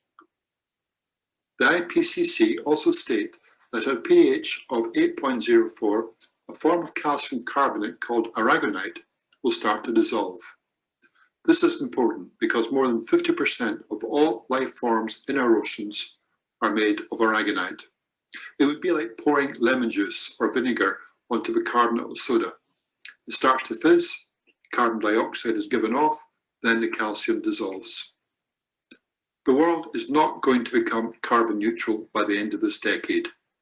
We are going to be emitting even more carbon dioxide into the atmosphere than we are now. However, even if we were to become carbon neutral under RCP 4.5, oceanic pH would still drop to pH 7.95, but it might take 5 years longer, so 30 years as opposed to 25 years. Okay, why does this matter? Well, all life on Earth depends upon a healthy marine environment with lots of different types of animals and plants. Around 60% of all marine life is essentially invisible and is below 0.5 millimeter in size. When the ocean acidity drops to pH 7.95, then it's not possible for many of these animals and plants to survive. You might well ask, how can such small animals and plants have any impact on the survival of humanity? This just seems ridiculous. Well, if we take one of the smallest organisms, a plant called Prochlorococcus, it is actually a bacteria with a green chlorophyll pigment to capture the energy from the sun. Well, there are more cells of this small plant than grains of sand on the planet. And in terms of the mass of plant material produced over the course of a year, Prochlorococcus produces 7 times more than all of human agriculture combined. It also produces 20% of all our oxygen. The remarkable thing is that we didn't even know it existed until 1985. Most oceanographic ships use a plankton net of about 60 microns in size. That is 0.06 millimeters mesh size. And as such, they simply miss catching this tiny plant. This also demonstrates our almost total lack of knowledge and understanding of the biological mechanisms happening under the waves. Moving up the food chain and to the animal kingdom, we come to the copepods. These are small insect-like creatures belonging to the group Crustacea. There are more than 5 billion tons of these small animals in our oceans, more than 10 times the biomass of all the animals on land put together. This is a really difficult number to visualize, so think of 17 million 747 jumbo jets, and if you laid them all nose to tail, they would go around the world 30 times. This is the mass of copepods in our oceans. Every night they migrate along with other animals in the plankton from a depth of 400 meters to the surface to feed on plants and small animals. This is the greatest mass migration on the planet by a huge margin. And the impact of this mass movement of animals actually moves more water than the moon and the tides. Yet it has not been factored into the climate change model. The other interesting fact is that these small copepods poop 30 times more carbon than man produces from the burning of fossil fuels. Around 6% of this poop reaches the abyss, where it is locked out of the carbon cycle. This is your real carbon bank, where 3 billion tons of carbon are deposited every year, which is around 50% of all the carbon produced from the burning of fossil fuels. When we look at the number of plants and animals in the oceans way back in the 1950s, we find that there were actually twice as many.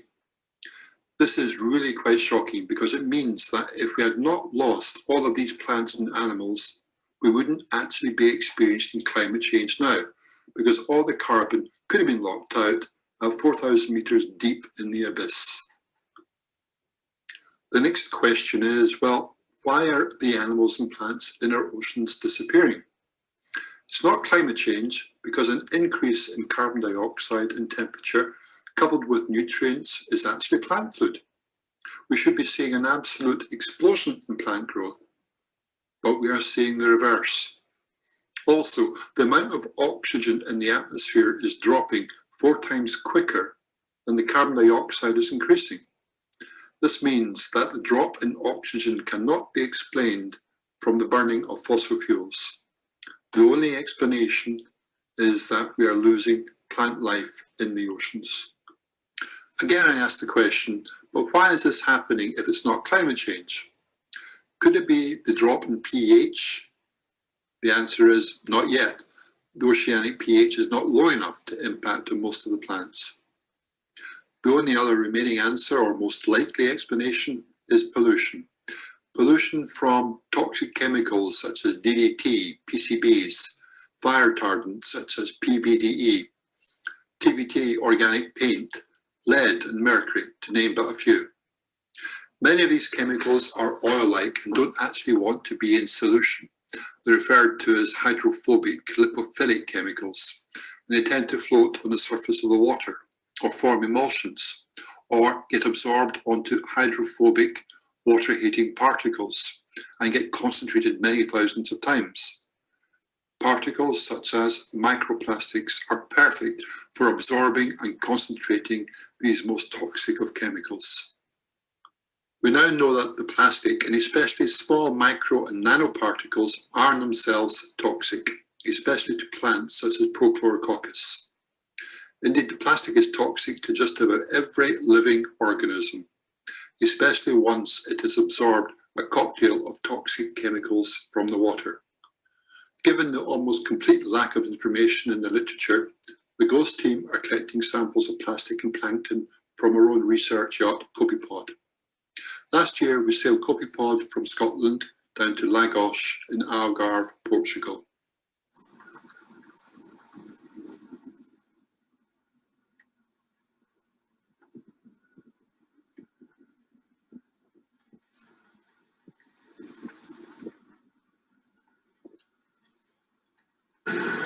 We experienced some interesting weather, including a force 10 through the Bay of Biscay. But eventually the wind calmed and the dolphins came out to meet us. These were common dolphins. Unfortunately, more than 10,000 of these lovely animals are killed every year by the fishing industry around the Bay of Biscay. In the evening, the weather calmed and we were able to put the plankton net out to collect some samples of microplastics and zooplankton. Using a very simple USB microscope at about 20 to 30 magnification, we're clearly able to see copepods, diatoms, but also a large amount of plastic fibres.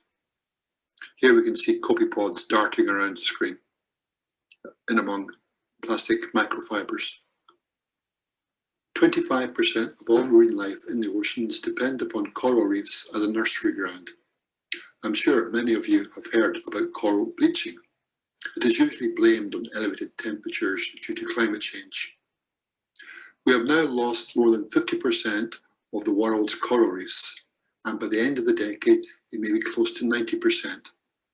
But it's not climate change killing the coral, it's pollution and disease. Corals are animals, but they have a symbiotic partner, a dinoflagellate plant, that also lives inside the coral. Corals feed on particles, so they'll also be feeding on microplastic. And in many cases, the plastic will be carrying toxic chemicals such as oxybenzone. Oxybenzone is the active ingredient in sunblock. The chemical itself is not toxic, but when exposed to the sunlight, it generates hydroxyl radicals. And these radicals are like super strong chlorine bleach. You can imagine if this bleach was forming inside the coral, then they want to get rid of the chemical. So the coral dumps their coloured algae, symbiotic algae, and this is called coral bleaching. The coral is now seriously stressed, and any additional stressors, such as an elevated temperature or pathogenic bacteria, is usually enough to kill the coral. The following is a short video that gives a pretty good explanation what's happening to the coral and the plankton and why it's so important to protect these organisms in the oceans.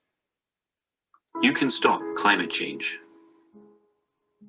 Chemicals in your personal care products pollute our rivers and oceans, causing runaway, unstoppable climate change.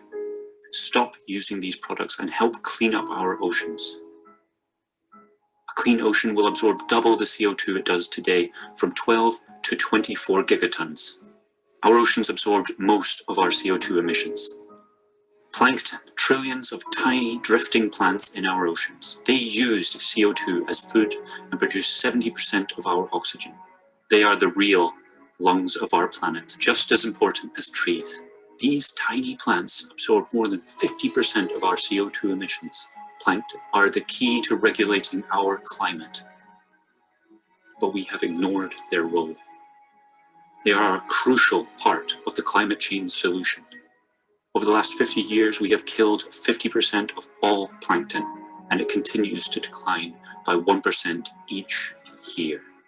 The plankton are mainly being killed by toxic chemicals. Some of the worst killers are oxybenzone, oxynixate, octocrylene, and parabens, used in sunblock, used in dishwashing tablets, used in washing powder, used in lipsticks, and in 3,500 other personal care products. Once in our oceans, these chemicals mix with microplastics and stick to them.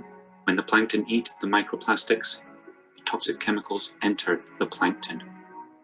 Plankton then die in massive numbers. Oceans without plankton means losing our planet's main mechanism for absorbing CO2. That means game over for the climate. And game over for humanity as we know it today. But in a clean ocean, plankton will recover super fast. A clean ocean is the most efficient way to fight climate change with minimal effort. Stop using products with oxybenzone, octynixate, octocrylene, and parabens, and check your personal care products. Check your cleaning products. Take the products back to the shop. It's killing our plankton. It's killing our oceans. It's killing our future. Throw our oceans a lifeline today, because in 10 years it will be too late. GOES, Global Oceanic Environmental Survey.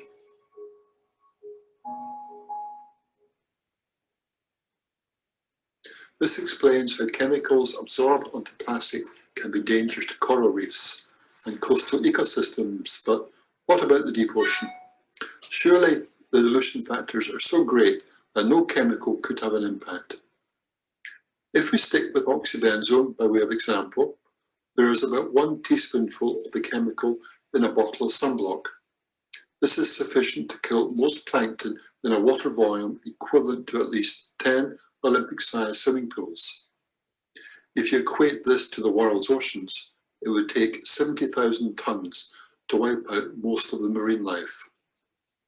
The cosmetics industry manufacture between 20 and 30,000 tons of oxybenzone every year. It is used in about 3,500 different cosmetics, including sunblock. It is also used in UV filters for plastic, adhesives, and in paint.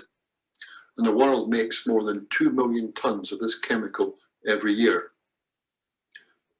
So we make 2 million tons, but only 70,000 tons, if it gets into the oceans, wipes out all marine life. This is hard to believe, but it seems like a plausible explanation for the loss of 1% of all marine life every year that we are now witnessing. A recent survey of the Atlantic Ocean confirmed that there are around 7 particles of microplastic in every litre of water, from the surface down to a depth of 200 metres. Chemicals absorbed onto microplastics makes the combination very toxic to most life. Given that 1 in 15 of all living marine plants and animals now contain plastic, it is not surprising that marine life is crashing, and that in 25 to 30 years, 80% will be gone. We are rapidly losing the life support system for the planet, and this is the real reason why we're experiencing climate change and why carbon mitigation will not work. Marine plants use carbon dioxide as a carbon source. But if the plants are disappearing, then it allows the carbon dioxide to increase in the atmosphere as well as underwater. Carbon dioxide turns into carbonic acid, and this makes the water more acidic. When the pH drops to 7.95 over the next 25 years, most life underwater will simply dissolve. Given that all life on land depends upon healthy ocean ecosystems, the Ghost Foundation team consider this issue way more important than climate change. Indeed, the very survival of humanity will be at risk. I do not wish to appear alarmist or melodramatic, but this is simple chemistry and is the reality of the situation. So all your electric cars, renewable energy, windmills, while they are important, in the whole scheme of things and for the survival of humanity, they are almost irrelevant. So what can we do? Well, if all life on Earth depends upon marine life in the oceans, we need to start regenerating nature and endeavour to repair the pollution damage in order to restore the health of the marine ecosystem. Indeed, we also need to do this on land, but by far the most important environment is life under the waves. Unfortunately, and because most of it is less than 1 millimetre in size, it is completely off the radar for most governments, industry, and the public. In fact, most don't even know it exists. So how do you fix something that nobody knows is broken? Not an easy challenge. We know that pollution from toxic chemicals coupled with plastic are responsible for the dramatic loss of marine life. So if we're going to have any chance of regenerating nature, we need to eliminate toxic chemical pollution and substances such as plastic from entering the oceans. While this is a huge challenge, it is doable. Indeed, the cost of fixing this problem is probably less than the cost of COVID. We need complete water treatment of all industrial and municipal wastewater discharges everywhere. We also need to completely eliminate the discharge of stormwater into the oceans. We need to be zero impact or zero discharge. We also have to eliminate toxic chemicals and substances from being discharged into the atmosphere. We also need to stop using toxic forever chemicals, such as the ones that are designed to kill plants and animals. That's your herbicides and pesticides, because chemicals that are toxic to nature are also toxic to people. We need to make the world a toxic-free planet by the end of the decade, or at least be well on the road to achieving its objective. This is critical because of the inertia of the marine ecosystem is such that it will take 10 years for the toxic chemicals and plastic to end up in the abyss. If this task is not achieved, or if we allow the acidity of the oceans to drop below pH 7.95, then it's game over. This is the tipping point beyond which we cannot recover. If the world succeeds in the challenge and eliminates toxic chemicals and plastic, then nature will bounce back, and it could do this really fast. It takes around 60 years for trees and plants on Earth to double their mass or weight. However, given that most life in the oceans are microscopic and some bacteria can double every 20 minutes, the average doubling time in the oceans is about 3 days.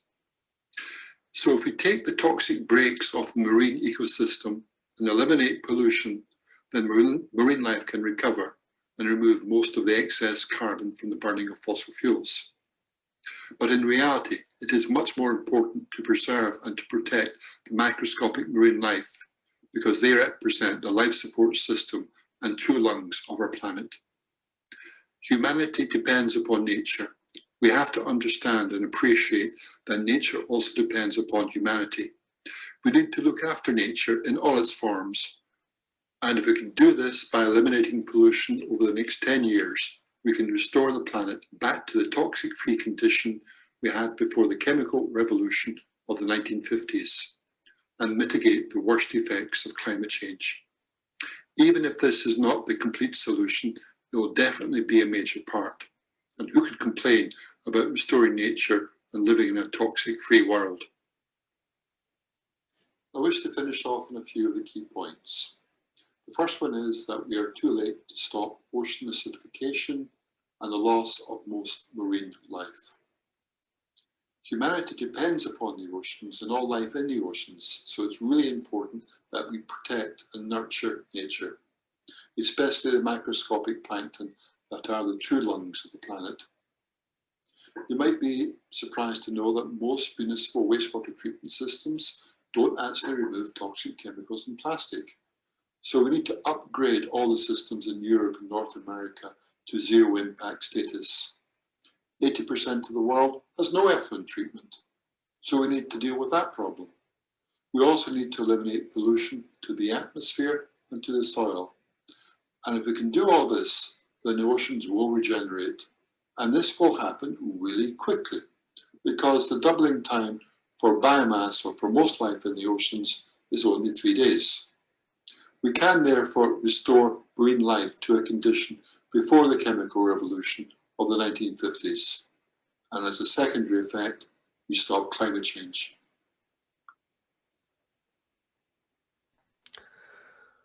Phew. Wow. That's certainly one of the most powerful presentations I've seen for a while. Howard, thank you so much for ending the series of speakers we have with such a really wonderfully broad and kind of reframing of the discussion, orientating it more towards the seas. I'm very aware that, you know, when we produced the SEDA guide on reducing toxicity, I think we were all very aware of the issues to do with the sea, but I don't think they were as foregrounded in that guide as perhaps they might have been. And I'd love to invite you to help us to relaunch that guide and maybe add an additional section on the toxicity implications for marine life in the way you've just done. Absolutely brilliant. Yeah, so to just take a deep breath after that presentation. We're pretty much bang on time, and we're now moving into the Q&A. So I'd invite everyone to turn on their cameras if you want to be seen, but if you don't worry. And you can switch to gallery view, you know, so that we can all see everyone. And basically, I've been fed a series of questions in the chat. We can still take some more as well if we have time, but we've just got about 15 minutes or so, 15-20 minutes before we do the final word cloud to just have a chat together. So I'm going to lead on the questions. There were a couple put to me on the design guides, and I'm just going to take one and then move on to the other speakers. So question that Glo put into the chat about the design guides. Sorry, I'm just getting another thing sent to me. Can anyone put a question forward for Matt, please?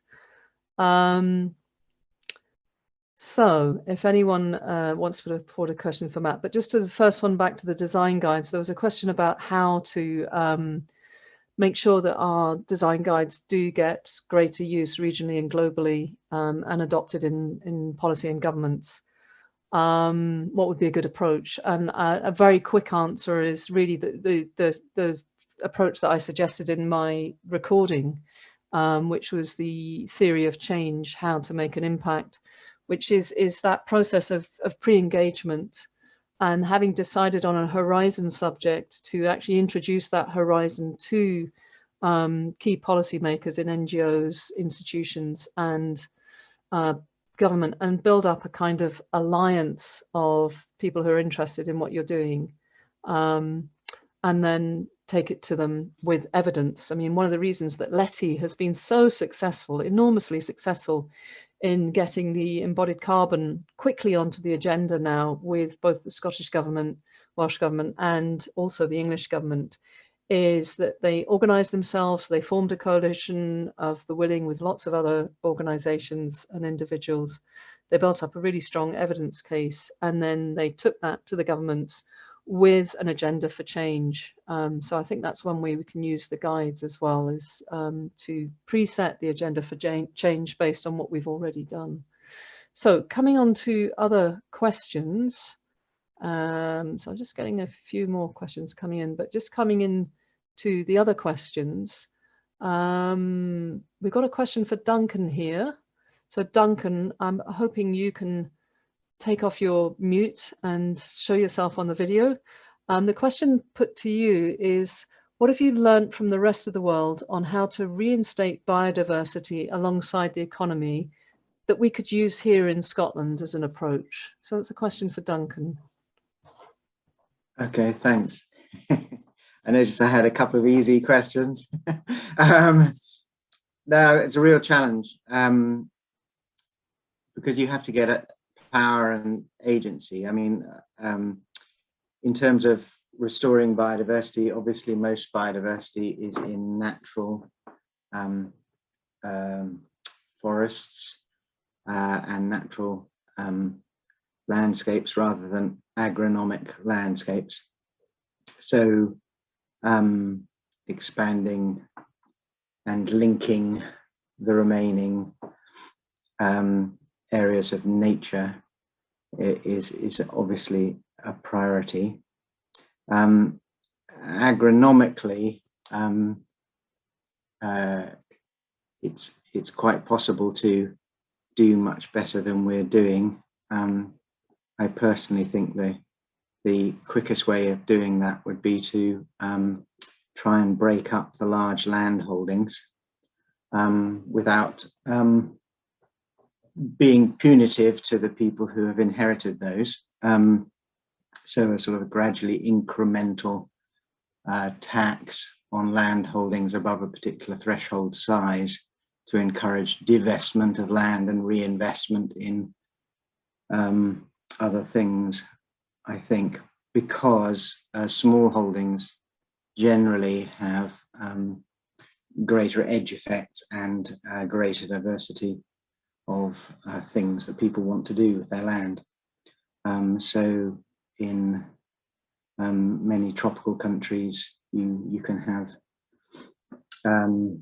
sort of upper watershed natural protection areas that then go into landscape mosaics of small holdings who have an incentive to keep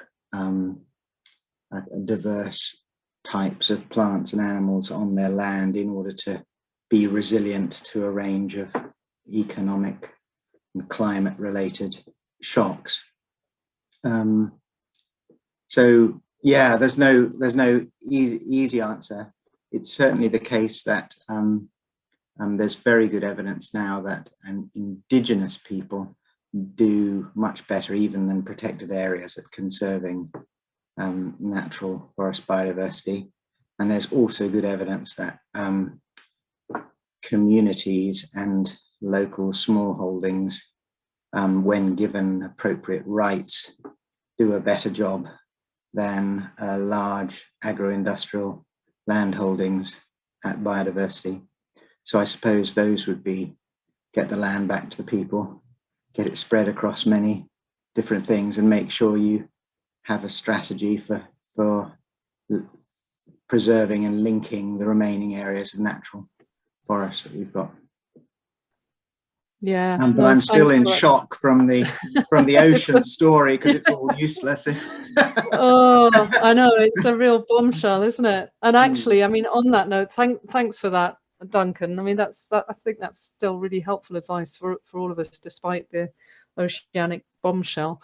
But on that note, we have got another question for Howard, and I guess it's a question on everyone's lips tonight, which is, why haven't we heard these startling statistics before? I mean, we've all had the polar bears and the whales and everything else, but you know, we haven't had these kind of incredible statistics about the very foundations of marine life. So, Howard, I wonder if you could offer a reason for why this is not being covered by the media.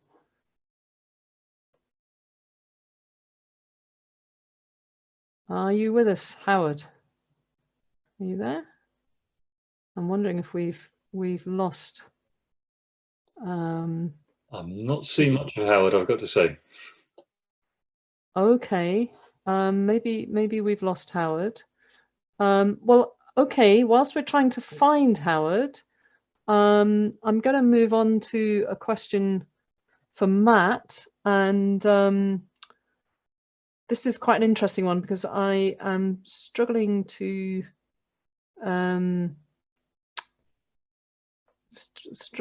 understand the question. It says, this is from Gail, and it says, Matt, we are stabbing SEDA land soon. I think it means we're starting SEDA land soon. And David Miller is a collaborator. And Gail is asking if you had, sorry, someone's just asked something and it's now moved the chat. If you had to single out one policy change to help soil and emissions and health, what would it be, Matt? What would it be? It wouldn't be anything to do with protecting soil or the environment. It would be the fact that there are very strong links between social justice, equality, and capitalism-linked growth. So I would, if I was in charge, I would try to enact policies that flattened society's inequalities as much as possible. The main way I can think of that would be a fairly punitive tax on billionaires. Tax them out of existence, redistribute the wealth. That would probably do it. That would be enough, would it, just to deal with the billionaires? They've got most of the money. So not the top 1%, not the top 1%. They probably. I don't know the exact statistics. You may not need to do that, but if you disincentivize that massive level of inequality, then it would go a long way to stopping these problems, I feel. Yeah. Okay. I'm conscious we don't actually have any other questions in the chat. There's just one come in for Duncan. So Duncan, this is one back to you. Our capitalist world is still drives the economy in monetary terms, and yet one of the big 5 challenges is the unsustainable market. Of course, it can't grow forever. So how can we change the economic focus? What would be the disruptive innovation to engender the focus shift away from capitalism, away from monetary capital? So that's a question to Duncan, how to disrupt us away from monetary capital and take us to a more value-based setup. That was the second easy question. I don't have the answer to that. You know, I'm a forest botanist by training, so I don't know the answer to that. I have a great deal of sympathy for what Matt just said. I think one of the things to do is to recognize that different types of business distribute wealth in different ways. So there's a big difference between a for-profit limited company and a cooperative. And in my experience working with people in tropical forest areas, cooperatives have to negotiate their vision of what they do with their land and resources, and so tend to have they have a strong profit motive, but they also have a strong environmental motive and a strong social wealth distribution motive, and often specific provisions for women and childcare and education. And I would recognize in law the difference between that sort of income generating model and the conventional, those who have capital call the shots model, and tax the capital model out of existence and favor the cooperative model, which would redistribute wealth more evenly. But that doesn't completely deal with the problem that we all want more stuff. And I would have to surrender that point perhaps to the people who understand about faith and personal motivation and sacrificial love. Whoa. Okay. Yeah. We haven't got easy answers tonight, I guess, Duncan. You know, and the personal is political. So I guess it's as much about changing the system as changing ourselves. So I've got a couple of questions that were directed towards the SEDA guides, but I'm just going to take one of them. And it's from Liz McLean, who said many years ago, SEDA did explore the preparation of a bioregional building materials database. Is it time to look at this again? And I think, Liz, you know, from my own personal point of view, I was involved with setting up the bioregional materials database for the Highlands and Islands of Scotland. We did that as an EU research project, and that then eventually transformed into the materials library that still sits in ADNS. But unfortunately, I think what happened along the way were the ambitions that Howard, Sandy, myself and others had for actually creating a sort of life cycle analysis database of bioregional materials got quite diluted. And so we do have this nice materials library in ADNS. But yeah, I think now is a really ripe time to revisit bioregionality. It's kind of dropped off the agenda in a lot of ways. I mean, the bioregional.com is still beavering away, doing quite a lot. But I know, you know, certainly in the various schools of architecture I've been teaching in, the word bioregional is not on people's lips in the same way as carbon is. And I think that's a pity, because I think it still has currency. So I, for one, would still be very interested in SEDA revisiting that idea of the bioregional database. I'm just going down the questions.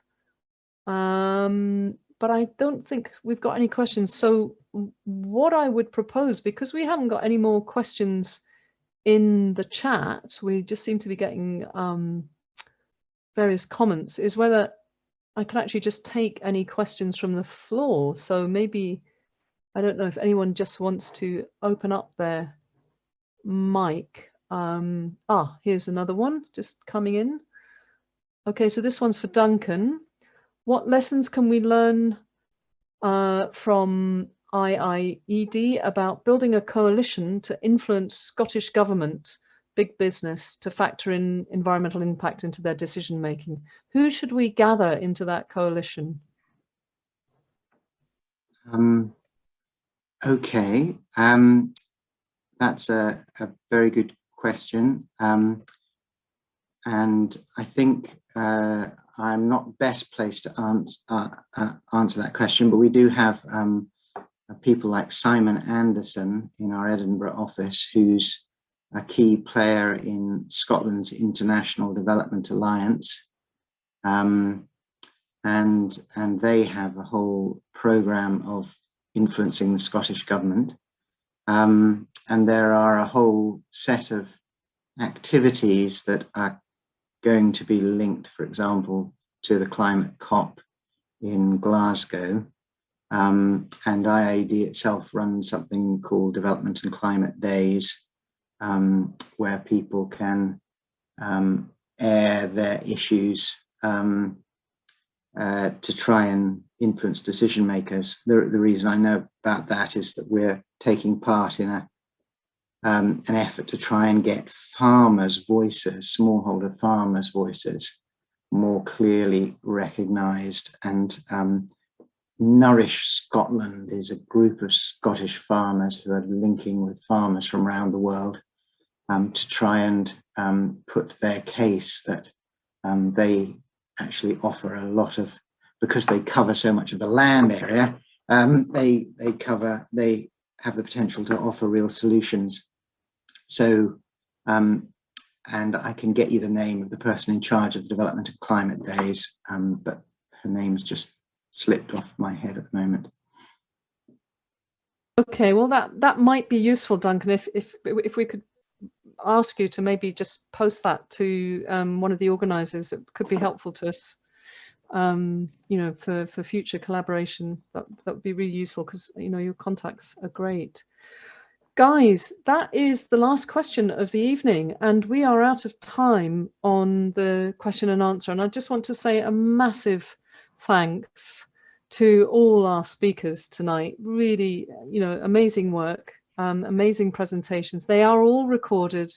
They will all be up on the SEDA website, and I would encourage everyone who's still sitting here tonight to spread the word far and wide. You know, spread the word from Duncan, spread the word from Matt, spread the word from Howard, spread the word from Sebastian, spread the word about the design guides. And now what I'd like to invite us to do before the end of the evening is just to do some more reflection. And Glow's going to post up in the chat a link to a second word cloud. So this is more interactive participation, and maybe we can get more of you to use the word cloud this time. So all you have to do is click on the link in the chat, and that will take you to the second question of the evening.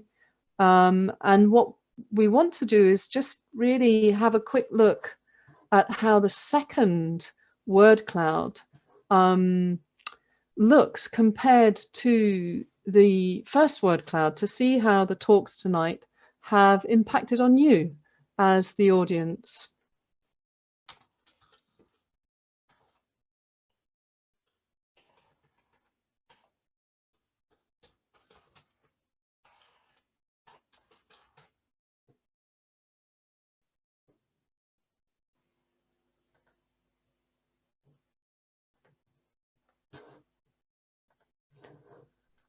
So that's beginning to build up now.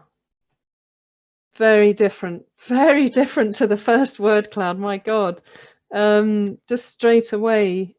So the word pollution is coming up. People are still thinking, hopefully, what they want to put in the chat. We're up to about half the audience now.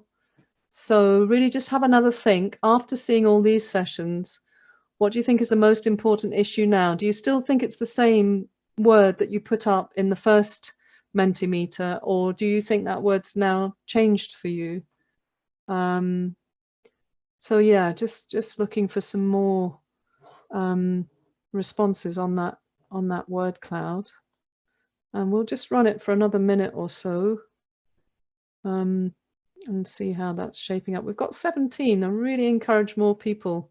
Let's jump to 19 now, but let's try and get it up to the full 34. And I'd really encourage all the speakers to share your single word as well. Don't be shy. And also the backroom people, please share your words as well. And anyone else in the audience, just one word. What's the most important issue right now? We're up to 20.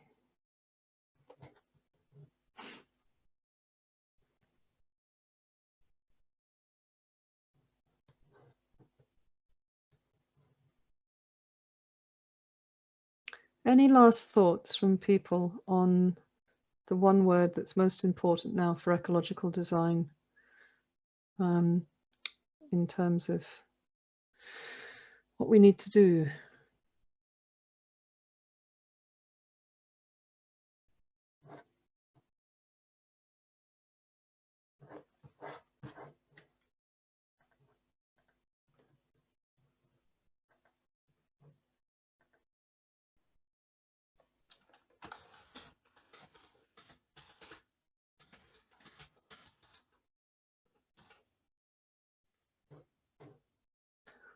Okay, I think we may not be getting any more. We got 24 last time, we've got 23 at the moment, so fairly similar count.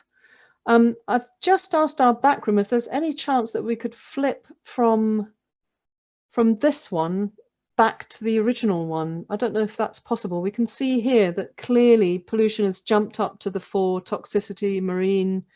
So I think there's been a huge change from what we had this time compared to what we had last time. I think last time the big word was carbon, and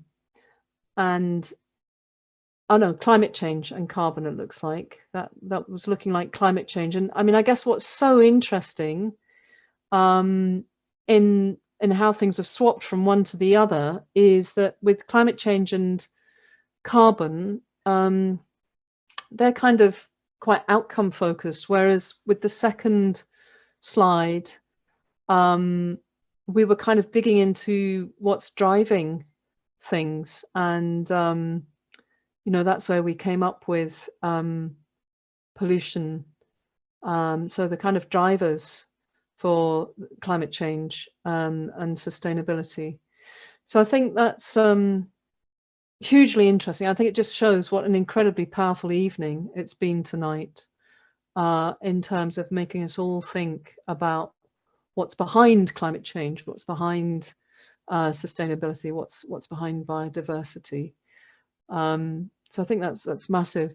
We've just got one more short video to run, and then we'll move on to the next part of the evening. So I'm hoping the back room can just give Howard's last word on the evening.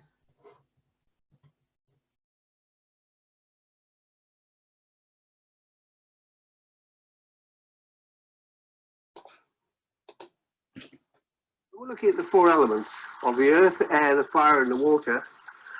The principle's the same. It's all about heading off at the path, reduce the demand before increasing the supply. So that principle goes through water, it goes through heating, it goes through materials. It's all about trying to make the lowest impact before you then have to deal with the problem at the end. Wonderful.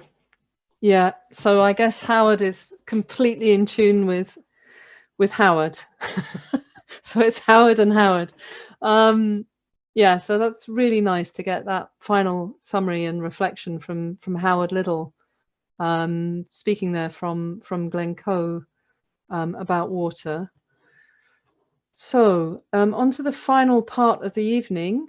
That brings us to the end of formalities, and I'd just again like to thank all the speakers and presenters, Sebastian, Duncan, Matt, Howard, and Sandy, particularly Sandy Halliday, who's with us tonight, who supplied clips from Howard's wonderful past from his words. So I wondered if everyone felt like just putting on their speakers for a moment, their microphones, and putting their faces on video if you feel like it. If we could maybe just give an acoustic round of applause to everyone for tonight, and also to you as the audience for being with us.